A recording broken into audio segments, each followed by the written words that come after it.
My soulmate's a slime by admay19 Fruity Fire. I can't believe it, this place was wrecked a while ago and yet no remnants of the battle can be seen. Noir muses as he watches the celebration hosted by the Elvins, in honor of the wizards who rescued them from the clutches of the summoner Majin. Even I couldn't believe it. Thanks to the gemstone of Earth, everything is back to normal. Now if ever Tempest faces the same situation, not that I am hoping for it but just in case, our orcs won't have a hard time fixing everything up, Rimuru said delightedly, lifting up his wineglass and did a toast with his butler. Oh, my sister is not your personal fixer-upper, Natsu retorts, having heard of their conversation. He was holding a big chunk of meat stuffing himself before speaking again. I know it is easy for her but that takes a lot of stamina, you know. Huh. Big talk Natsu. You always wreck our guild hall and who is your fixer-upper? No other than Mava. Happy teased gliding over the group snickering at the prince. Right. Not to mention he always goes overboard on missions, now he talks like he cares, seconds Lucy and the fire dragon slayer scowls at them.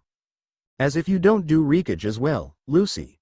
Your special spirit's Loke can be a walking disaster if he wants to. Ah. Heard my name mentioned. A glow suddenly appears and a figure emerges from it.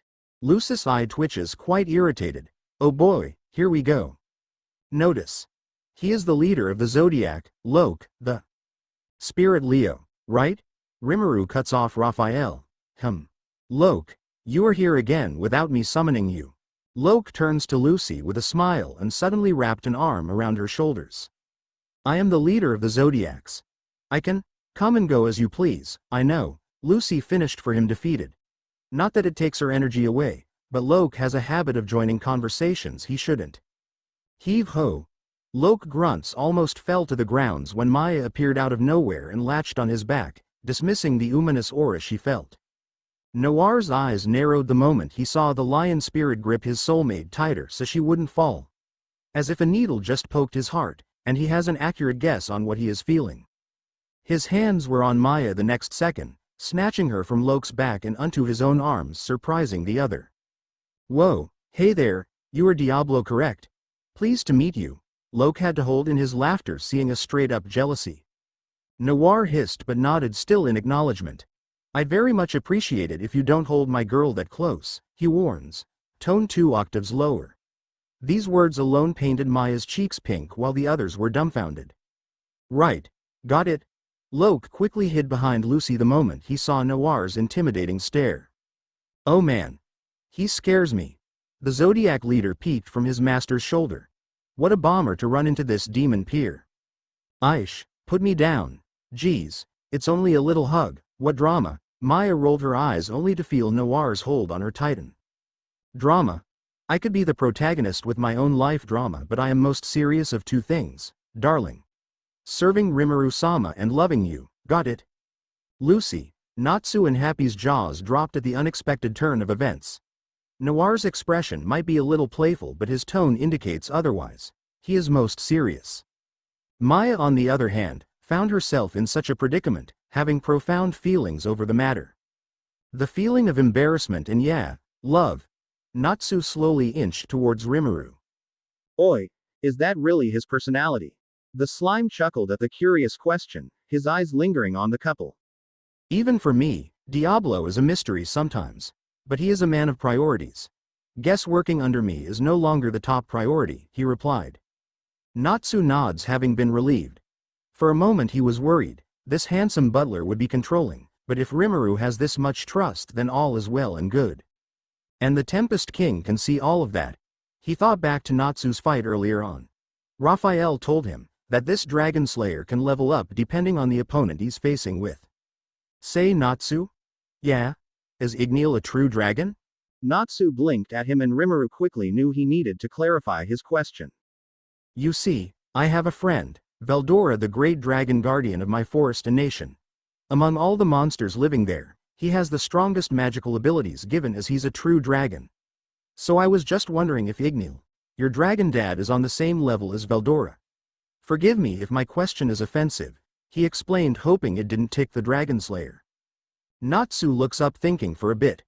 True dragon, huh? I don't know if they are on the same level but my dragon dad is the fire dragon king.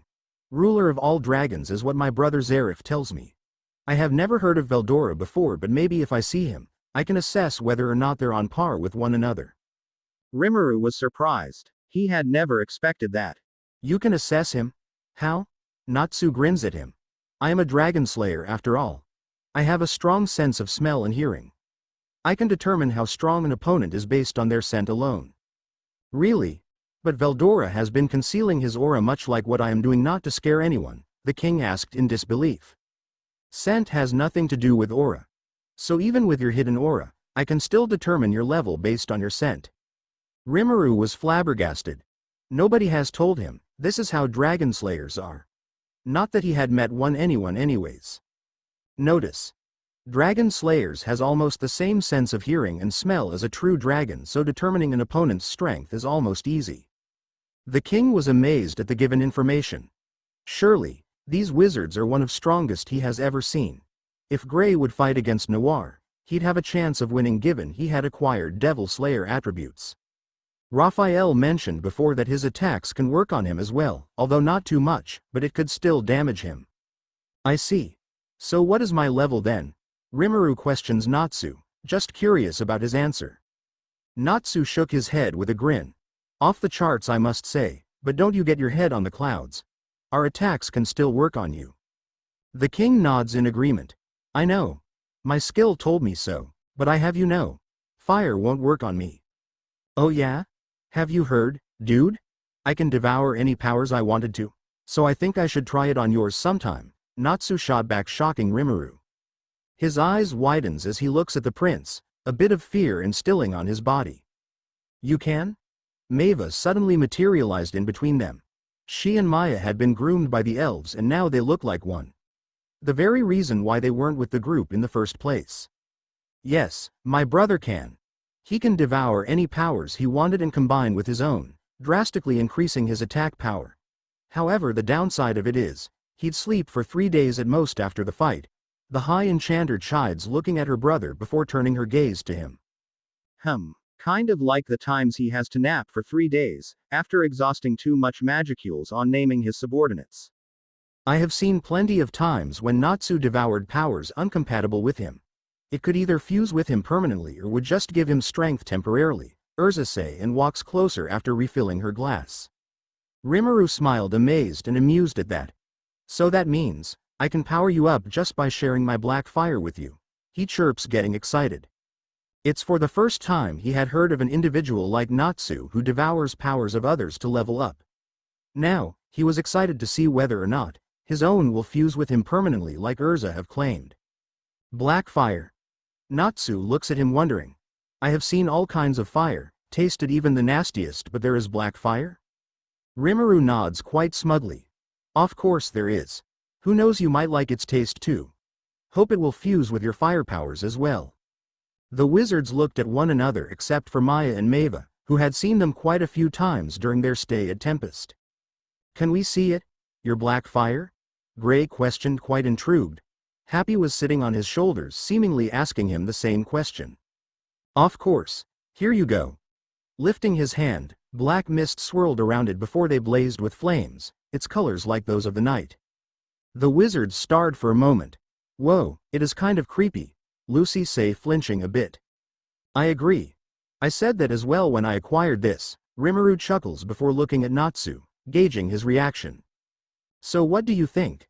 Looking at it intently, Natsu carefully poked it with his finger, inspecting it, analyzing it. It smells fruity. Rimuru was already expecting anything but that. Fruity? Like really? Wendy, who was the last to arrive with Carla in her arms, in completion for the group, took in a deep breath. Something smells good. I like the fruity scent. What is it? Is it cake? The Sky Dragon Slayer questioned as soon as they joined it. Maya chuckled, seeing Rimuru's widened eyes. He clearly is still processing that information. Unfortunately, it's just fire, Wendy. It's Rimuru's black fire. The princess pointed at the still blazing limb of the king, Wendy's gaze following it. Wow, I didn't know you possess fire powers as well, Rimuru-san, she muses in her usual soft voice. Of course my master is the strongest after all. Noir took that chance to brag smugly, and once again, Maya rolled her eyes. As if. All eyes turned back to Natsu as he had a careful taste of Rimaru's flame. His eyes widens for a moment before chuckling delighted. Oh my, it tastes fruity too. Like combined fruit juices of different kinds. This is by far the best I have ever consumed. The group broke into relieved grins. They don't want to worry, but they do worry, still. If any chance Natsu goes berserk after consuming it, they'd have trouble in their hands. Raphael. Black flame compatible. Natsu's Dragon Force has evolved. Dragon Force, huh? Good. That is what I want to hear.